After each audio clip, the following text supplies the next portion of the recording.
and welcome back to my channel, where I'm going to cover the Paladin's Oath of Conquest class specialization from Xanathar's Guide to Everything, providing a brief description of the subclass, as well as explain and set up the various features gained. A Paladin is generally a knight who does right for their deity, and for the good in general, but there comes a time during war when all rules tend to be thrown out, and one side or the other sends an elite unit to crush, unequivocally, the enemy on the field. The Paladins who swear the Oath of Conquest are those units, those elite warriors who will almost stop at nothing simply to crush their enemies, overwhelmingly, and potentially subjugate those enemies in the process. However, while many of the gods of goodly nature tend to have a small cadre of these knights in their employ, other deities, even some from hell, have large numbers of followers who would fall under this oath. Generally, when you have paladins of this order on the battlefield, opposing paladins of the same oath are generally involved as well, but they will represent a different deity if they do in fact oppose each other. And while there are other reasons why paladins of this particular oath might be taking place in different kinds of events over various parts of the worlds that they actually are involved in, generally it's going to be battles where someone is looking to simply just crush the enemy into the ground. Now, the Paladin is one of the classes that has to wait till level 3 to be able to select their oath, but generally I will make a player who's planning on using a Paladin character tell me what oath they will be planning on choosing at the time that they create their character. And the reason is because of the nature of the Paladin and the sacredness of that Paladin's oath. If at any point that Paladin betrays their oath, they will fall and become an oathbreaker, even at level 3. To better understand how that will work, I recommend that you watch some of the other videos I've created around the base Paladin class, and I will be sure that I include the links to those particular videos in the description below. But before we start looking at the various tenets and other features, let's go ahead and drop the level in place on the character, and we're going to want to choose Oath of Conquest. The first feature a Paladin is going to acquire is probably their most critical feature that they're ever going to gain, and it is called their tenet. And this is what they are going to stand by and swear to as part of their Paladin's career. So at the time a Paladin becomes a Paladin, they swear this oath. And once they've sworn to this oath, they're essentially bound to it through whatever deity that they have chosen to worship. And if they break that particular bond, by breaking one of the tenets on this particular oath, if you will, then they will fall. Now in this case, it's the tenets of conquest, which are tattooed or branded onto the character's flesh, and your paladin must abide by these tenets or become a fallen paladin, as I've already stated before. A DM is going to take note of these tenets and will most likely pay close attention to how you play your character, as well as to what you have that character do. If at any point your character violates one of these tenets, a DM, including myself, will most likely trigger something that would represent an in-game timer that could be used for a number of things. The first will be, when did the player or the character break that oath? And that will link into the next part, where a DM might have a superior member of the Paladin's Order appear at some point in time that represents enough simulated time for when that oath got broken to when someone who might have witnessed it would have reported it and had that filter up the chain of command. If, however, your character is being very closely watched by your own character's deity, simply because maybe it was the deity that gave your character the quest that you're on, then this timer would be used to trigger something that would be the equivalent of divine intervention, and it would usually involve the deity giving that particular character a quest of repentance. However, if the timer has passed for too long without the player taking steps to have their character repent, or they have failed in the quest that they were given as punishment, then most DMs will trigger a fallen event, meaning that at some form of divine intervention, or even some form of trial, will take place, with the end result being that your character's oath is officially stripped from them, both magically and lawfully, and painfully generally, starting them on the path of the Oathbreaker. And the videos that I've linked in the description below will explain how that transition happens, so I highly recommend watching them if this is sort of something you're planning on doing. But the tenets of conquest in this case cover the entire process of the overall conquest itself, from the initial battles and how they should be fought, all the way through to how your character would rule if they are planning to become the ruler, and what happens if someone stronger happens to appear to challenge that rule. Essentially, it's defining the cycle of kings. Now, to bring that to a more modern way of thinking, it's not necessarily just a cycle of kings. It could be a cycle of queens, cycle of rulers, councils, whatever. It doesn't really much matter. It's still going to be applicable based off of these tenets. Failing one of these or misrepresenting one of these tenets will trigger the above timer. So it is best you play your character as close to these tenets as you can, unless you intend to take the step of becoming an Oathbreaker. Another feature your character will gain is called Conquest-based Oath spells, and these are a list of spells that your character will gain at specific levels, and they won't count towards any of your prepared spells. So initially, your character will acquire the Armor of Agathis and the command spells, but at levels 5, 9, 13, and 17, your character will gain 2 additional spells at each of those levels. And to help keep these spells separate from any of the spells that would typically be linked to your character's action sheet, I highly recommend you drag and drop these into an entirely different slot. So, for example, if I drop them up here, they're initially going to drop into the overall level 1 spells group. We don't want that. What we want to do is call this, or move this, if you will, into an entirely different group. And I'm going to call this Conquest Oath Spells. Or just simply Conquest Oath. It doesn't really much matter, but I like to have the word spells there, just so that I know that they are actually spells. I'm also going to ensure that this particular group is set up as a spells group, and that all of these are going to be linked to your character's spellcasting abilities, if you will. And you can find that by going to spellcasting and just looking for your spellcasting ability here. It's going to be a little ways down the sheet, and in this case, it is going to be linked to your charisma. So I'm just going to make sure that all of this is set up as charisma. That way, any spells that we drop into this particular group will automatically make use of charisma, because some of these might not actually be Paladin-based spells. And now that I have that group set up, I will drop in the command spell, and it will automatically add itself to that particular group, because spells actually are able to do that. Further on, when we get to 5th level, when I drag and drop this 5th level spell into this particular group here, we will see that it will create a new Conquest Oath Spells spell group, if you will, but it will be level 2 specific as opposed to level 1. And I'll explain a little bit more about that once we get there. Now, the one thing about these spells is they do not count towards your prepared spells list. So your prepared spells list would be your normal list of spells that you deal with down here. In this particular case, you don't have to do that. However, I generally recommend you go through and actually prepare these, because in some cases, under certain circumstances, when you're in the combat and the actions group, if you don't have any spells prepared, if you will, they don't show up here.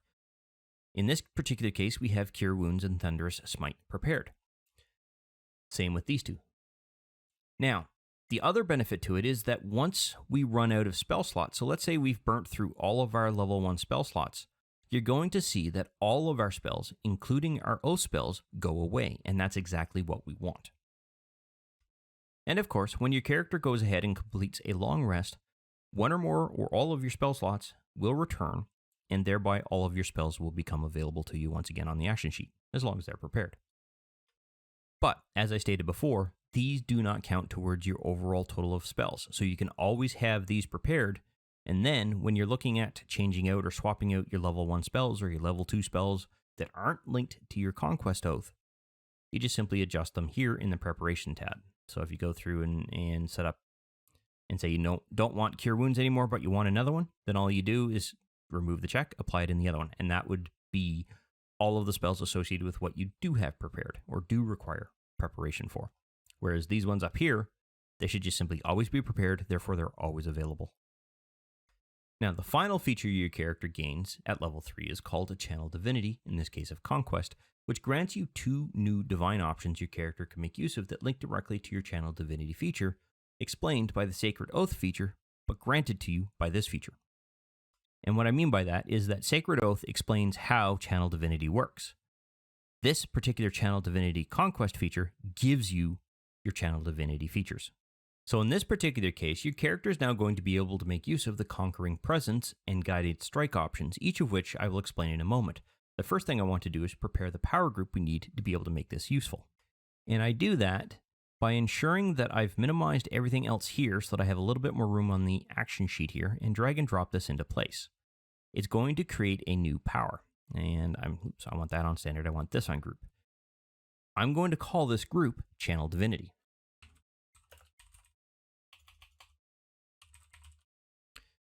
I'm also going to modify this group once I get the chance to, so that everything here is set up to use charisma.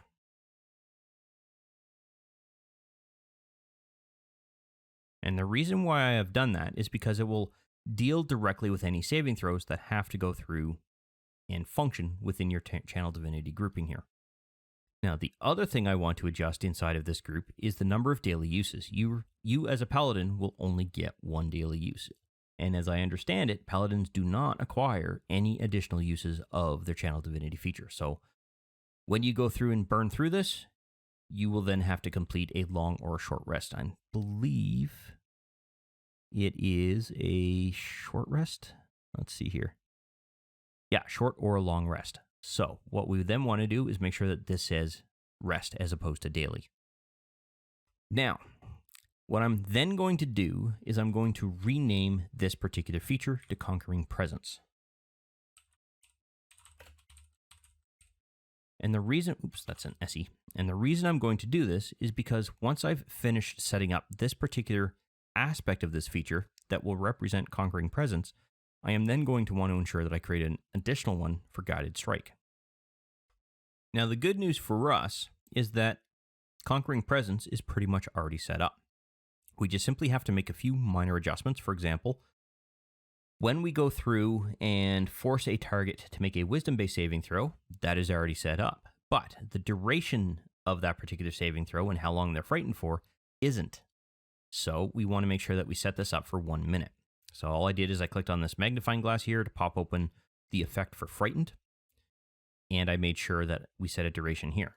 I generally also like to change this and put a title here. So Conquering Presence, semicolon, frightened. And what this does is it explains to the dungeon master why a given creature is frightened. It will tell them exactly what feature or what option for a feature actually went through and set that up. And if you're unsure, the way that fear works is that anyone who is afraid of your character will not willingly move closer to your character, but they also won't necessarily have to move away from your character. They can stand their ground. They just can't come any closer. And the other thing about the frightened effect is that any creature who is frightened of your character will gain disadvantage on all ability checks and attack rolls while your character remains visible to them. But they will still potentially stand their ground. They just won't be able to move closer. If your character moves closer to them, they might try to step back, but they don't necessarily have to. And that same creature can also attempt to clear that frightened effect from themselves by attempting another saving throw at the end of each of their turns, but not any sooner. So that's how Conquering Presence would affect someone else on the battlefield, and we'll show you how that works here in a second. So under a combat scenario here, if your character decided to go through and make use of the Conquering Presence feature of Channel Divinity, let's say that we use it on this vampire. I'm going to force that vampire to make a saving throw. In this case, a wisdom-based saving throw. They managed to succeed, but let's, for the purposes of demonstration, say that they in fact failed. What you would then do is apply this effect to that vampire, and it will remain that way for a period of 10 rounds. So the rounds down here. While your character remains visible to this vampire, they will always suffer disadvantage on any ability checks and attack rolls on anything that they have to do that requires one of those rolls. Additionally, this vampire can no longer move closer to the paladin. However, it doesn't mean that they have to move away either. Just because you're frightened doesn't mean you move away or run away. Now, let's say that the vampire is making their attack roll, and when I did the example of when the paladin was setting up that effect on here, theoretically, that would have been their turn. So let's say that they've now moved over to the next turn and the vampire has that. The vampire is going to target the paladin here and then make an attack roll. What we should see is that there is a disadvantage on that roll. Correct. We see that because there's a red dice here, and if you're unable to see red, then you will look for a DIS keyword over here. That will tell you that it has been rolled with disadvantage. Beyond that, we know that this effect is working. Now, if we go through and move through 10 rounds, I'm not going to do that just now, what will actually happen is this frightened effect will fall off, or the vampire can now choose, because they're at the end of their turn, to make another wisdom-based saving throw, and you can have the player go ahead and roll that. In this case, they succeeded. The effect now comes off. Boom, away we go. Guided Strike, on the other hand, works a little bit differently. I'm going to go ahead and drop this into place here and then move this into the Channel Divinity group. And the reason being is that you can use either or when making use of the Channel Divinity feature. You can't use both of these at the same time, nor can you use them more than once per day. I'm then going to rename this to Guided Strike, capitalizing, of course. And I'm going to delete these two particular effects out of here because they do not apply to this particular part of the Channel Divinity Guided Strike feature. What I am going to do is create a new effect. And what this will do is it will add the +10 to an attack bonus when you've chosen to make use of this. So I'm going to call this Guided Strike.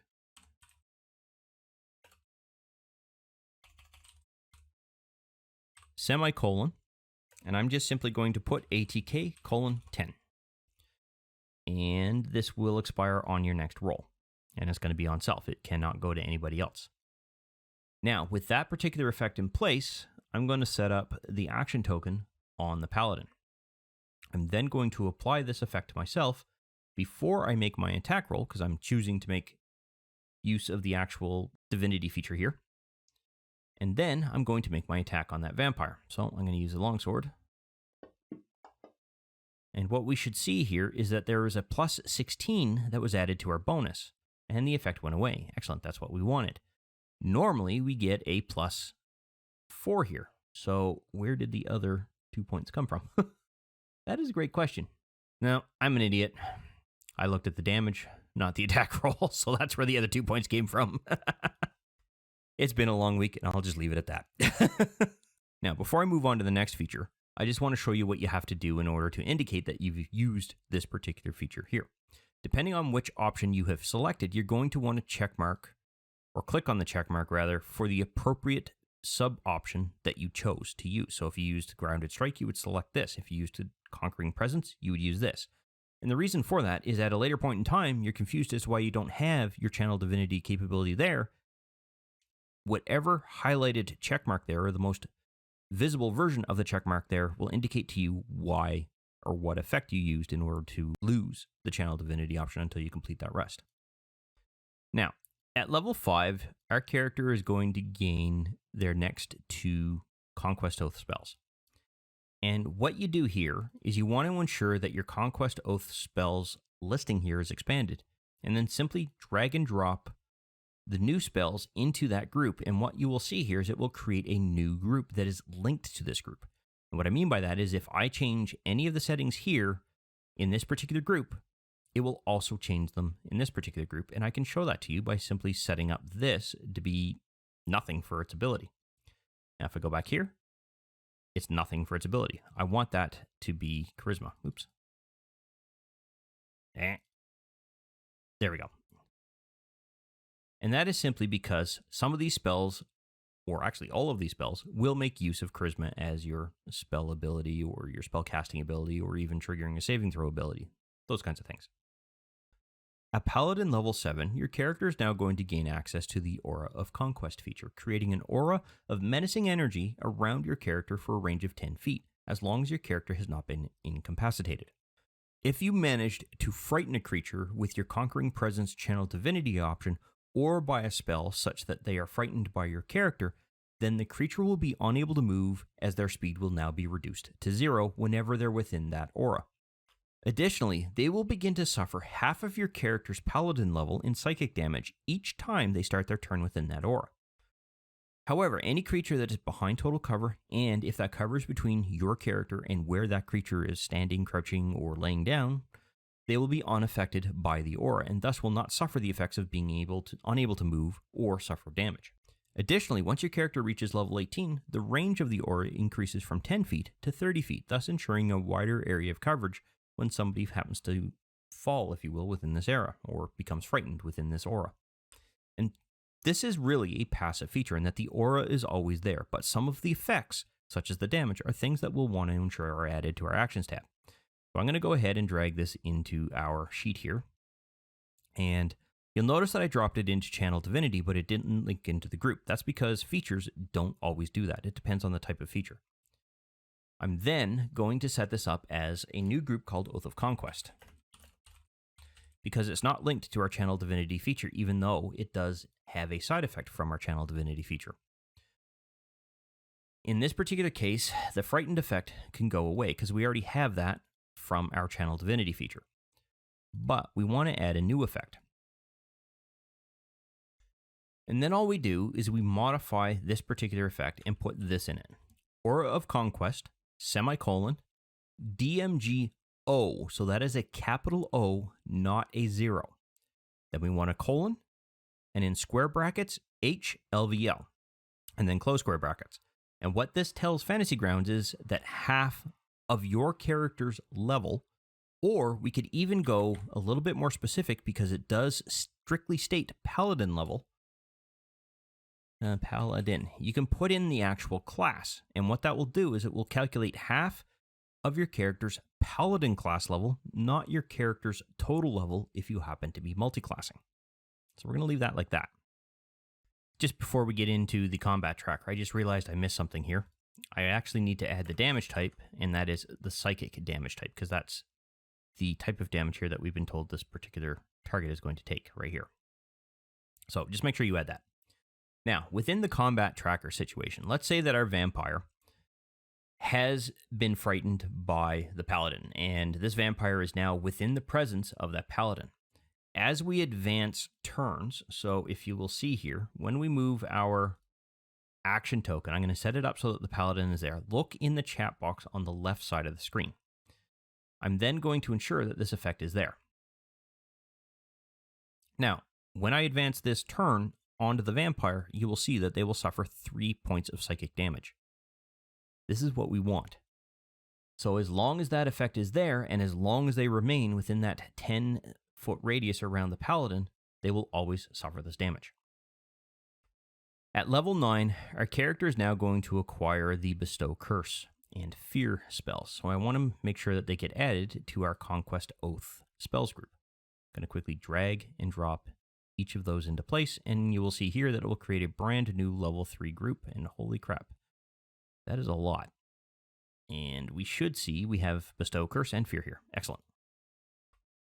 At level 13, we want to make sure that we drag and drop our 2 new spells that we acquire at level 13, which will create a brand new level 4 spell group, and makes sure that Dominate Beast and Stone Skin are added to our character sheet.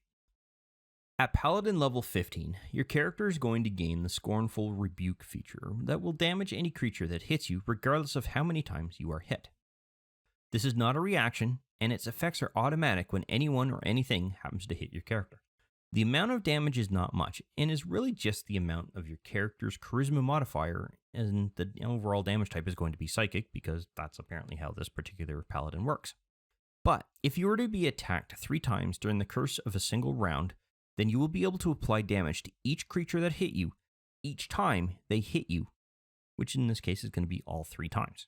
So let's go ahead and add Scornful Rebuke to our action sheet and ensure that it gets thrown under the Oath of Conquest grouping here. Make sure that gets popped into place, and it should already be set up for us because it's already set up to take into account our charisma modifier as well as the damage type, so there's nothing else we need to do. In the case of how does this work, well, let's say that this vampire has decided to attack the paladin. And let's say that they hit. Let's see if they actually do hit. Okay, so they do. You, as a player, would be able to simply do this. If you've got them targeted, all you have to do is click this. If, however, you don't, all you do is drag and drop the damage onto them. And that's it. So at Paladin level 17, we get our last 2 Oath spells. They're going to give us a brand new level 5 spell group, and gives us Cloud Kill and Dominate Person. And this completes everything that we will need to do for the Conquest Oath spells, because we've now got all of our spells and all of our spell groups in our action sheet. Now at level 18, it should be noted that your character's Aura of Conquest range is going to increase to 30 feet. Now I didn't do it when I initially set up this item, but generally I like to put the range that a particular feature is going to have in brackets, as part of that name. So if you did do that as part of something that you would do, you would simply update that to be 30. And finally, at Paladin level 20, your character will gain the Invincible Conqueror feature that grants you the resistance to all damage and changes how your critical attack rolls work and gives your character extra attacks on top of the extra attack your character has already gained at level 5. Setting up the resistances is going to be relatively straightforward. We just simply want to drag and drop this into place and copy it, this name here, so that we get our group linked to the actual feature. And we can see that Invisible Conqueror is here. Or invincible, I should say, not invisible. So to ensure that the resistances are there, we just right-click on it, add an action, and add a new effect. And we go through and give it a name. So Invincible,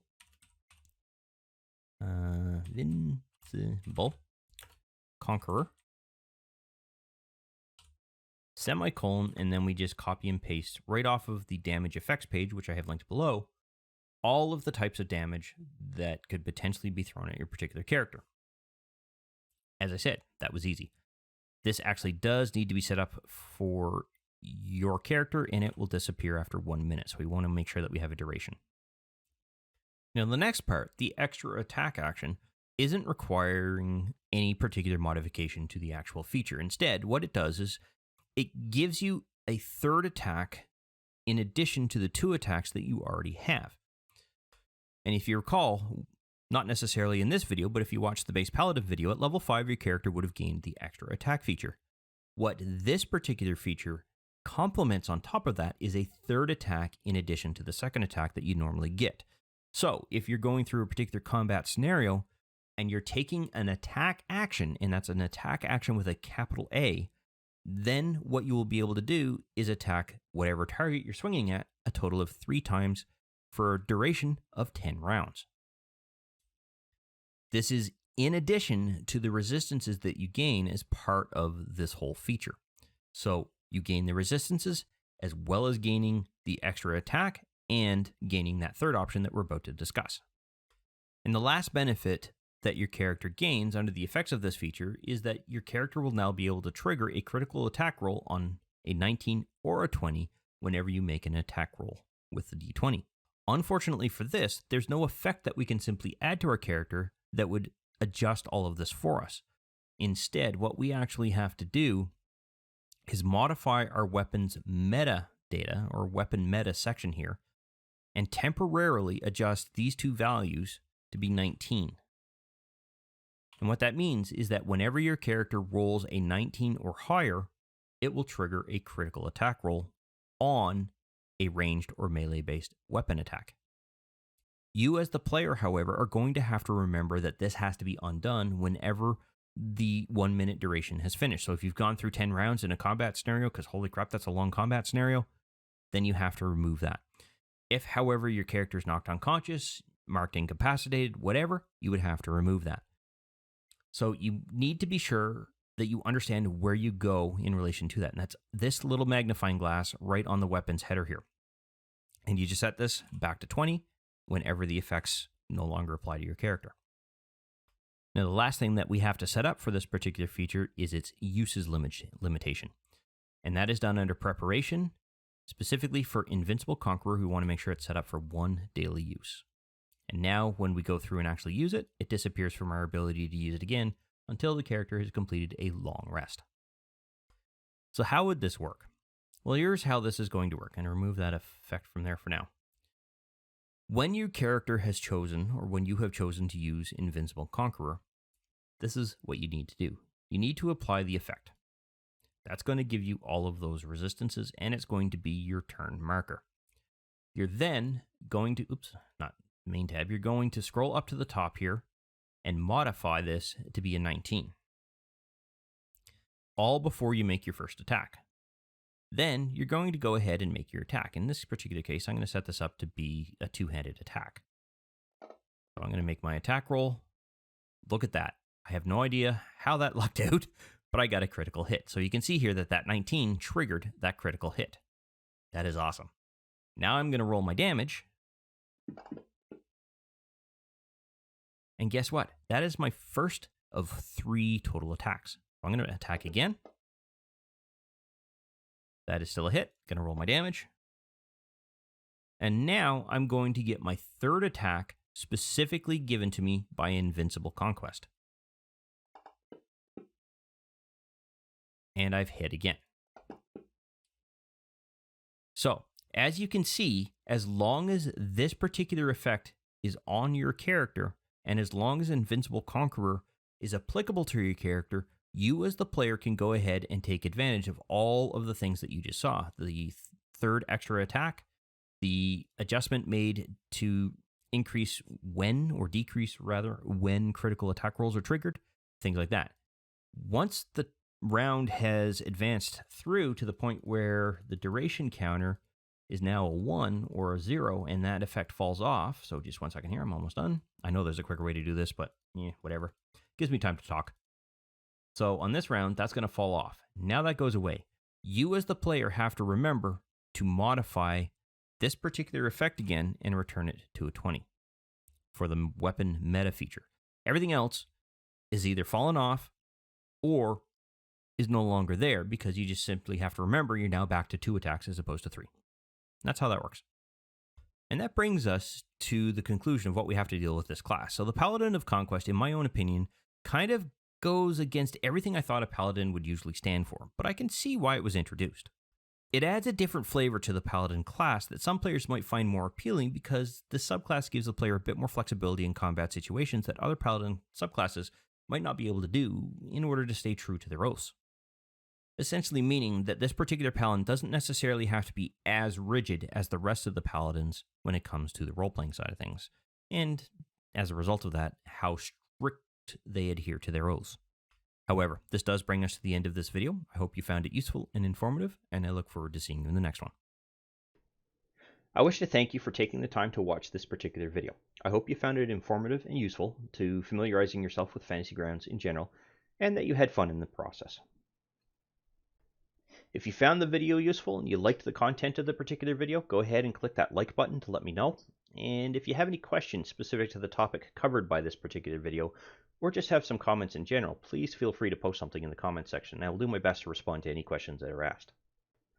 Additionally, I do release content quite regularly, and it's generally specific to Fantasy Grounds or 5th edition Dungeons & Dragons at this time. So if you'd like to be notified when new videos come out, go ahead and subscribe and click the notification bell to ensure that notification is sent to you when I release a new video.